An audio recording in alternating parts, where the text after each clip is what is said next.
Hello, hello, hello. It is Moonshine Oracle.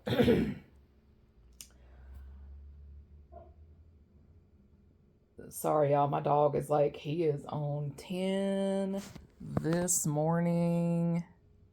And he's been kind of like this for the last hour. So, and I think what it is because I think a bird has made its little home in the basement and stuff like that. So it's just okay.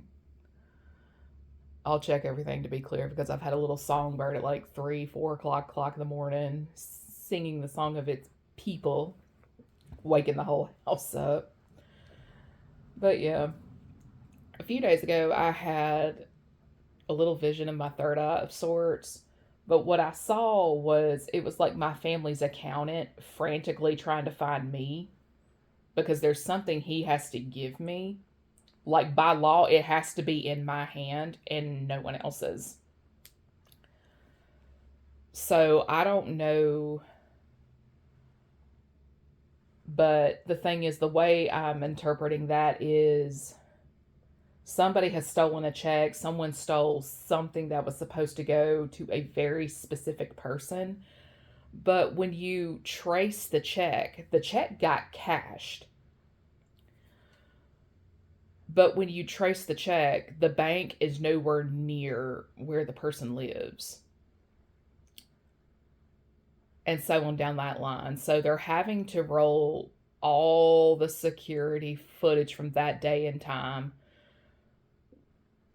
the documents on file to show that they had the right to cash this check on right. It was just a bunch of fraudulent documents saying somebody wasn't in the right mental state, the whole 9 yards. Like, this is a bunch of fabricated shit to prove that they were justified in taking the money. It's like, oh, we're her trustees, we're power of attorney. But the thing is, the person, the check, the name on the check never got any of the money, at all. And there's little things that show the person has never gotten a dime of that money. Is because you go in to look at their bank accounts and stuff like that, you will never see a deposit. You'll see a deposit from their employer from the job they work, but that's about it. And that's about it. Like, the only money coming in is from their job. And that's it. And my thing is, if you don't know about the money you're supposed to get, the money that's technically in your name, you're on the hook for the taxes and all that jazz. IRS wants their money. They want their cut. You can't file taxes on money you don't know anything about. Get it? Well, the IRS can't come after who the check was in the name of because the person who in that name don't know about the damn money. So you know what they're having to do? They're having to go back to when the day, the day the check was cashed, and find out who the sumbitch was that cashed the check. Now, in today's day and age, and me being in banking myself, I'm gonna tell you this here and now. You've got a 10,000 plus dollar check. It has to be documented. Yeah, transactions over a certain amount, they have to be logged and tracked. So somebody out here is so smart they're fucking dumb and all that jazz. But when you are stealing money that does not belong to you, I'm sorry, the second you're caught, you're going to prison. You're going to prison. If you are out here editing a person's records, medically and stuff like that, to humiliate and embarrass them, I'm gonna tell you this here and now, you in a shit ton of trouble, because not only are you trying to commit bank fraud, you are trying to, it's a massive HIPAA violation and all that jazz. I'm gonna tell you this here and now. Just because you know a person does not give you the right to steal from them. It doesn't. Like, say my mom actually did die, but before she died, she set up some type of insurance for me and my sister and all that fun jazz. It was like some type of account. Like, I don't know how all the insurance works and stuff like that. I'm just making an example. There was something set up for her children, like that would grow over time, and when they became of age, it would go to them and stuff like that. Well, like the typically that age is like 30, 35. Well, they come of age, they don't get a dime of the money. Somebody in the family who knew about the money is the one who took it. You see what I'm saying? But there's been a lot of, she's mentally ill, she doesn't know what she's talking about, she can't take care of herself. They drove by your house on a Tuesday knowing damn good and well you can't cut the grass until Saturday.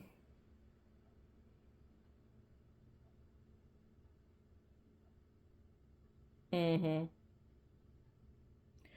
They're complaining about you not putting the trash can out every damn week when it takes you a month to fill that sumbitch. You don't put it out until it's full.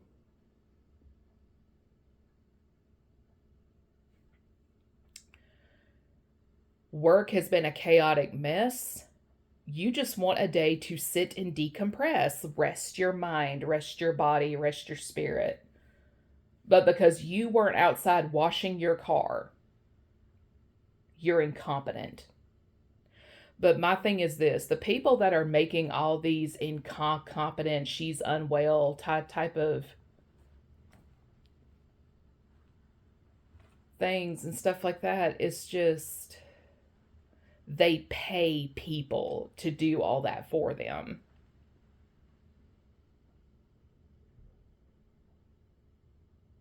But my thing is this, is like you have set days where you do, oh my God, wash your clothes. You have a week where you make sure all the linens are done. Like, you just have a schedule that you like to keep because it works for you, but no one else knows what that schedule is. Therefore, they're making all this wild shit. But the better part of what they need to be explaining is why they stalk in your damn house, is what they need to be explaining. But the thing is, people will do the most to stop you for coming into what is yours. And 9 times out of 10, the problem ain't with you. It's the fact that they feel they deserve to be more blessed than you. Like, you have no business being blessed because you don't conform to certain status like their idea of normal. But the problem is their idea of normal is your idea of stupid. So I mean, it's a matter of perspective at the end of the day. But it doesn't, just because you believe yourself entitled does not mean you get to commit bank fraud. It doesn't give you the right to access a person's files at the hospital and insert a false diagnosis like that. Like, everybody involved is looking at jail or prison time. Sorry, not sorry. If you took a cut of stolen money, your accounts are going to be investigated. And my thing is this, there is the person who is the root cause of the entire problem. Naturally, the feds are going to be looking at this person.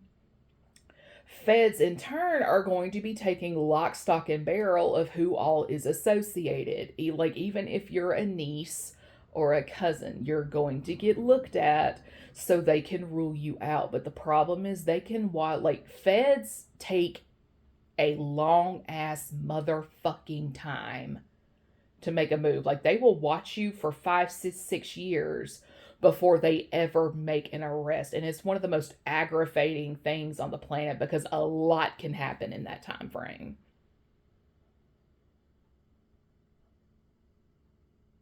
A lot can happen. A lot can happen in the blink of an eye, a matter of seconds.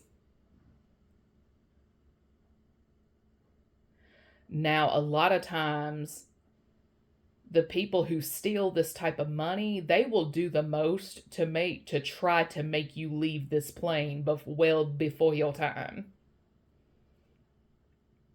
And all that jazz. And had people just left your ass alone, they wouldn't be in the position they are in regards to their karma.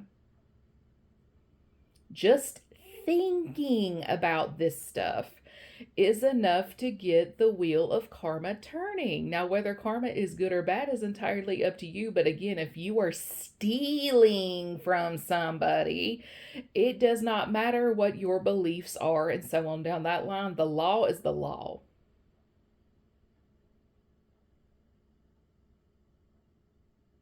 The law is the law. Like, I am that person that just does not care. I don't care if you're Jewish. I'm still pressing charges. I don't give a fuck. I don't care that you're Catholic. I don't care that you're Baptist. I'm sending your punk ass to jail. Again, I don't care. I don't care that you're married. I don't care that you have kids. I don't care that you needed a loan for your project and all that jazz. Like, what the fuck does that have to do with me or anybody else?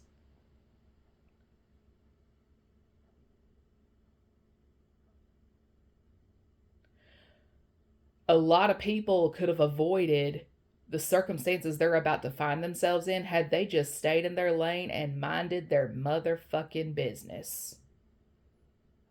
But stupid being stupid, that they don't know how to do that.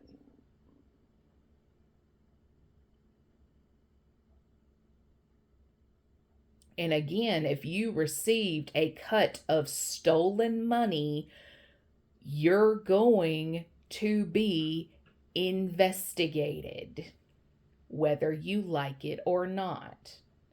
I don't care if it was your mama who took the money. If she gave you some of that money, hell yeah, you are now an accessory. You are now involved. Laundering, muling. I mean, it's just the second that money touches your account, you are involved. It does not matter if you close that account. If it's attached to your social security number, you're involved, hell or high water. But that was years ago. We spent it. Yeah. Bitches still got to get paid back.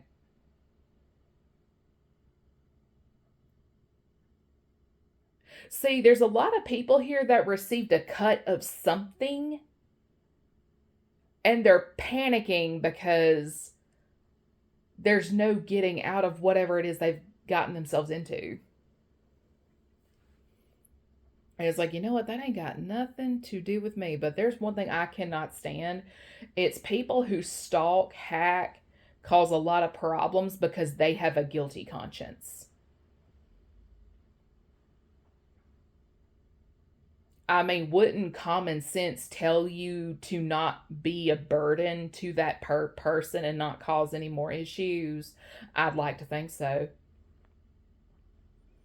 But stupid is as stupid does. There's also a handful of folks who think that because they know folks in law enforcement and stuff like that they can just do whatever. But there was a video I did a few months ago about something from 2020 going into 2021 that is now being investigated. Like, steps are like, find out what happened. Somebody was supposed to get some money around that time and they never got it. And it's like, you know what? I don't know what that has to do with me. I don't know why it's in my energy. It's just there. So for whoever it is, you may get called to court. You don't want to go because of all the issues and stuff like that. It won't affect your job because you're not the one in the wrong. It will, however, affect the people that are in the wrong. And then there's another group, flyball out of left field, that is stalking a person because they know they're supposed to receive some money. They're supposed to come into it. They want it for themselves. Like whether they have to hack in, blackmail, and all that jazz. Like keep your head on a swivel with this group of people because they went to school with your person at some point down the line. They feel entitled to what you have. And it's just like this is mental illness running around unchecked. Like this degree of entitlement is a form, like in my book, it's a form of mental illness because absolutely the fuck not. Because if you're like me, you have some credit cards you would like to pay off. You'd like to get a new HVAC, pay off your car loan and stuff like that. Like there's plans. Like there's things you need to do first before you do anything else. And being charitable to somebody who can technically afford the fancy life that the HOA and stuff like that, like don't take a step in my direction. Like I can't stand y'all. Like I cannot stand that sort of pit folks, but this is the sort that's circling around, foaming at the mouth, waiting to see this money hit your account. Like they have gone out of the way to find out where you bank and stuff like that. Made friends with all that, and they're checking your balance almost weekly, if not daily. They're going to get in trouble too because they are not supposed to have your number and stuff like that. But the thing is, they're not supposed to know your account information. They're not supposed to know your social or anything of that sort, yet they have all that information. Illegally, mind you. And that also has consequences. I don't know why, but this is kind of coming to mind too. Somebody went to like a country in the Caribbean and stuff like that for a vacation. I don't know the country, but they had a ceremony, a wedding, while they were in that area. Like they filled out a license as you, they stepped in as you, filled out a license saying it was you. But they come back to the States, hey, we got married in such and such area, blah, blah, blah, blah, blah, right? Well, they have to file for divorce so they can actually get married to somebody else. Like, there's a whole divorce decree saying you owe them this, you owe them that, blah, blah, blah. And it turns out the marriage was a fraud the entire time. You don't have to honor that. Because, again, investigations. And it's really wild to say that, like, take me, for example. This marriage took place outside of the United States. My passport is expired at the time of the ceremony. So how could I have left the country on an expired passport? Like, it's those little details. And on top of that, it shows that I was at work when this whole snafu of fraud took place. Again, so smart you stupid. But it's always the tiniest of tiny details that come in clutch every time. So, yay for all the technicalities. And if it's one thing I know about a narcissist, they cover the big things. Every now and then you'll find one that covers all like they'll check every corner possible. But there's always going to be that one tiny little detail. Again, you can't leave the country on an expired passport or come back on an expired passport. Think about it.